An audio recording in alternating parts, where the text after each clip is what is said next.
بسم اللہ الرحمن الرحیم۔ السلام علیکم ورحمۃ اللہ وبرکاتہ۔ خواتین و حضرات، گزشتہ نشست میں ہم نے آپ کے گوش گزار کیا تھا کہ اس عبادت کی اہمیت کیا ہے۔ قرآن اور حدیث کے مطابق آج کی نشست میں ہم علم الکلام اور فلسفے کے اعتبار سے اس کی اہمیت آپ کے گوش گزار کرتے ہیں۔ اس تمہید کے بعد کہ اسلامی عبادات ہر چند کے کسی فلسفہ کے بیان کرنے کے محتاج نہیں ہیں۔ اسلامی عبادات محض اس لیے کی جاتی ہیں کہ یہ اللہ اور اس کے رسول کے احکامات ہیں،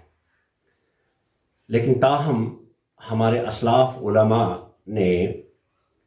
اسلامی عبادات کے فلسفے اور اس کی روح اور اس کے مقاصد کو بیان کیا ہے تاکہ عبادت کرنے والے کو ذہن میں رہے کہ میں یہ عبادت کیوں کر رہا ہوں اور وہ مقصد حاصل ہو سکے، جسے اس عبادت کا فلسفہ بھی کہتے ہیں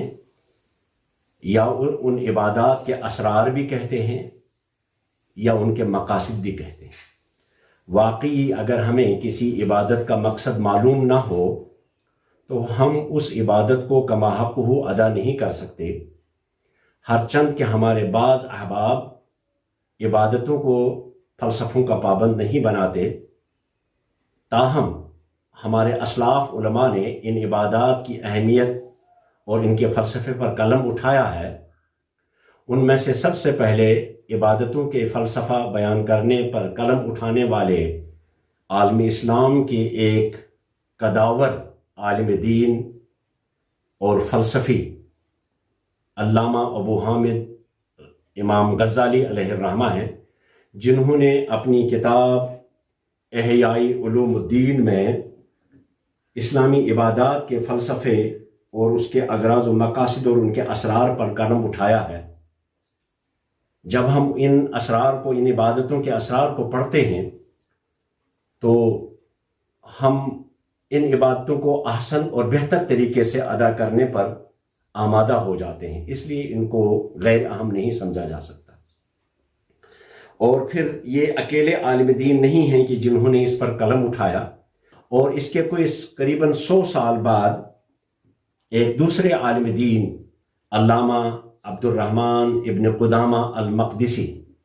جو المغنی کتاب فقہ کی کتاب سے زیادہ پہچانے جاتے ہیں، انہوں نے بھی اس پر، ان عبادات کے اس فلسفے پر قلم اٹھایا اور اپنی مشہور کتاب منہاج القاصدین میں عبادتوں کے فلسفے کو بیان کیا، عبادتوں کے اسرار بیان کیے کہ یہ عبادت ہم کیوں کرتے ہیں، اور اس مقصد سے بیان کیا کہ عبادت کرنے والا پوری موٹیویشن کے ساتھ، پورے تمانیت قلب کے ساتھ اس عبادت کو سر انجام دے۔ تو ان کی کتاب منہاج القاصدین میں بھی عبادتوں کے فلسفے پر قلم اٹھایا گیا ہے، اور یہ 7ویں صدی ہجری کے ایک قداور عالم دین ہیں۔ پھر اس کے بعد اور بھی کئی ہیں، لیکن یہ اولو العزم شخصیات ہیں، بڑے بڑے علماء ہیں کہ جن کے علم و فضل پر کسی کو شک شبہ نہیں ہے۔ جزوی طور پہ کسی کو اختلاف ہو، لیکن کلی طور پہ ان کے سامنے سب کا سر تسلیم خم ہے کہ عبادتوں کا یہ فلسفہ بیان کرتے ہیں۔ اور ہمیں اس اعتبار سے یہ فخر ہے کہ برصغیر ہند و پاک نے ایک ایسی ہی شخصیت کو پیدا کیا جن کو علمی دنیا امام شاہ ولی اللہ محدث دہلوی کے نام سے جانتی ہے۔ انہوں نے اپنی مشہور اور معروف کتاب حجت اللہ البالغہ میں عبادتوں کے فلسفے اور ان کے اسرار کو بیان کیا۔ جب ہم ان عبادتوں کا یہ فلسفہ پڑھتے ہیں تو ہمیں پڑھنے سے پہلے کی بنسبت پڑھنے کے بعد زیادہ آمادگی آتی ہے کہ ہم اس عبادت کو کریں۔ ان کتابوں کے اندر اس عبادت یعنی قربانی کی عبادت کے جو فلسفے بیان کیے گئے ہیں، ان میں ایک فلسفہ یہ ہے کہ یہ قربانی کا گوشت دے کر ہم اپنے رشتہ داروں اور اقارب کئی سارے فلسفے ہیں، اور ایک یہ بھی لکھا ہے کہ ہم اپنے اقارب اور اپنے رشتہ داروں کے پاس جاتے ہیں یہ گوشت لے کر کے، اور فلسفہ یہ ہے کہ ہمارے ٹوٹے ہوئے رشتے دوبارہ برقرار ہو جاتے ہیں، اور اللہ پاک کا ارشاد ہے کہ رشتوں کو جوڑو، تو رشتوں کے جوڑنے کا یہ فلسفہ تبھی آ سکتا ہے، یہ فلسفہ تبھی برقرار رہ سکتا ہے کہ جب ہم قربانی خود کریں، اور پھر اس قربانی کا گوشت لے کر اپنے حقداروں یعنی اپنے رشتہ داروں، اقارب، دوست، احباب، پڑوسیوں ان کے پاس لے کے جائیں، اور ہمارے ان کے ساتھ جو تعلقات بگڑے ہوئے ہوتے ہیں، جب ہم قربانی کا گوشت لے کر ان کے پاس پہنچتے ہیں تو ہمارے رشتے از سر نو برقرار ہو جاتے ہیں۔ یہ اس کا ایک فلسفہ ہے۔ اس ضمن میں مجبوراً اگر کوئی شخص نیابتاً قربانی کرے تو اس میں بھی پہلی چیز یہ ہے کہ وہ قربانی اپنے پڑوس میں ہی نیابتاً کی جائے، یعنی اگر آپ کے گھر میں کوئی شخص نہیں ہے جو قربانی کے گوشت کو لے کر کے بانٹنے کے لیے رشتوں اور ہمسایوں میں پڑوسیوں میں نہ جا سکے، تو اپنے پڑوس میں جس نے قربانی کی اس کے ساتھ اپنے جانور کو جوڑ کر کے قربانی کر کے اس کے گوشت کے ساتھ، چونکہ ان کو بھی بانٹنا ہوتا ہے، ان کو یہ بتا دیں کہ ہمارا گوشت بھی، ہماری قربانی کا گوشت بھی اس کے ساتھ بانٹ دینا۔ اور نیابت کا درجہ یہ ہے کہ آپ کی اولاد کسی جگہ پہ آباد ہو اور آپ کسی جگہ پہ رہتے ہوں، آپ خود قربانی کا گوشت جو ہے وہ بانٹ نہ سکیں، تقسیم نہ کر سکیں، تو آپ اپنے بیٹے کو یا اپنے بھائی کو یہ حکم کریں جو دوسرے شہر میں رہتا ہو یا دوسرے محلے میں کہیں دور رہتا ہو کہ میری طرف سے بھی یہ قربانی کر دینا اور اپنے رشتے میں بانٹ دینا، اپنے پڑوسیوں میں بانٹ دینا۔ تو نیابتاً کا یہ دوسرے درجے کے بعد پھر تیسرا درجہ آتا ہے کہ اگر کوئی انجمن یا کوئی مدرسہ یا کوئی اسلامی کوئی ایسوسیشن ہو کہ جو اس کا کام کرے، قربانیاں کرتی ہو، تو وہاں آپ اپنا پیسہ جمع کر کے یا اپنا قربانی کا جانور جمع کر کے نیابتاً قربانی کروا سکتے ہیں۔ لیکن اس کا پہلا مقصود جو ہے وہ یہ ہے کہ آپ کا رشتہ جڑ جائے آپ کے ساتھ۔ اس لیے اس قربانی میں جو فلسفہ ہے وہ یہ ہے کہ ہمارے ٹوٹے رشتے جڑ جائیں۔ یہ ٹوٹے رشتے جوڑنے کے لیے ہی اس قربانی کا حکم دیا گیا ہے۔ اس کے کئی سارے فلسفے، ایک تو یہ بھی ہے کہ جب آپ جانور کو، ایک زندگی کو قربان کرتے ہیں تو آپ خدا کے سامنے اپنے آپ کو ایسا فرما بردار پیش کرتے ہیں کہ اے اللہ، اگر آپ کی طرف سے مجھے یہ حکم ہو کہ اپنی جان بھی قربان کرو تو میں اب جان بھی قربان کرنے کے لیے تیار ہوں۔ تو قربانی کا اہم ترین فلسفہ جو ہمارے ان علماء نے بیان کیا ہے وہ یہ ہے کہ اس قربانی کے گوشت کی تقسیم کے بعد ہم اپنے ٹوٹے رشتوں کو جوڑتے ہیں۔ اس لیے اس کا کوئی متبادل نہیں ہے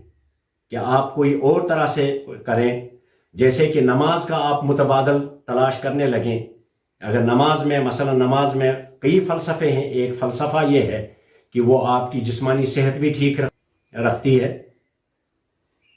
تو اگر کوئی شخص یہ کہے کہ چلو یہ فلسفہ دوسری چیز سے برابر کرتے ہیں،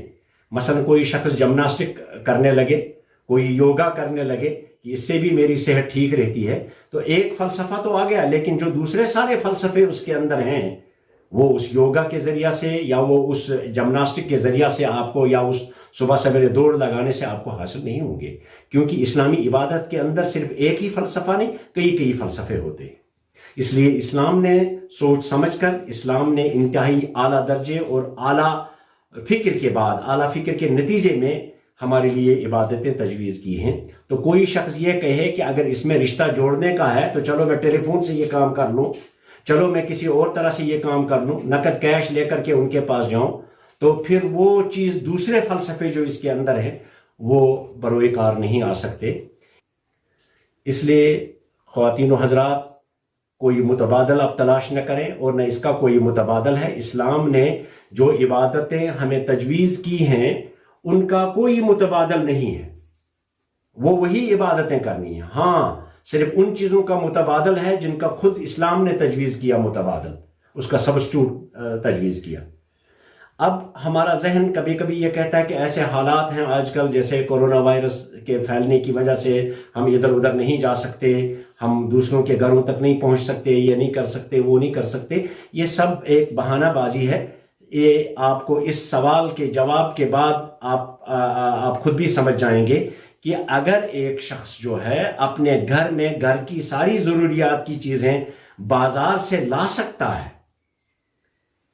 اور اپنے گھر میں پہنچا سکتا ہے، تو وہ دوسروں کی ضرورت کی چیزیں بھی ان کے گھر تک پہنچا سکتا ہے. اس لیے اس میں کوئی دقت نہیں ہے، آپ پہنچا سکتے ہیں، کوئی پرابلم نہیں ہے.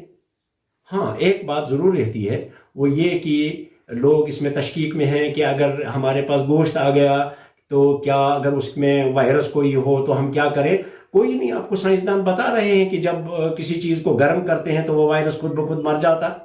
جب ابالیں گے آپ چیزوں کو تو وہ وائرس جو ہے خود بخود ختم ہو جاتا ہے. اس لیے اس کا علاج ہے ایک معمولی دوائی کھانے سے یا اپنے امیون سسٹم بڑھانے کی وجہ سے، تو وہ وائرس کوئی وائرس ہے ہی نہیں. اس لیے یہ سب بہانے جو ہیں وہ ہمیں ابلیس جو ہے وہ تراشواتا ہے اور تلاشواتا ہے ہمارے ذہنوں میں بیٹھ کر کے. کوئی متبادل نہیں ہے قربانی کا. قربانی ہی ہوگی جانوروں کی، اور وہ قربانی اسی طرح سے تقسیم ہوگی جس طرح سے ہم کرتے آئے ہیں. اس لیے تازہ دم ہو کر جس بھائی نے اب تک قربانی کا کوئی جانور لایا نہیں ہے، ان پر لازم ہے کہ وہ جا کر کے دوڑ کے جائیں اور قربانی کا جانور لے کے آئیں، اس کو ذبح کریں اور اس کو لے کے جائیں. اگر خدا کی اس اطاعت میں کوئی شخص آپ کے قربانی کا یہ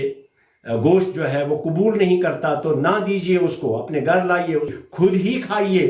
لیکن آپ یہ سمجھ لیں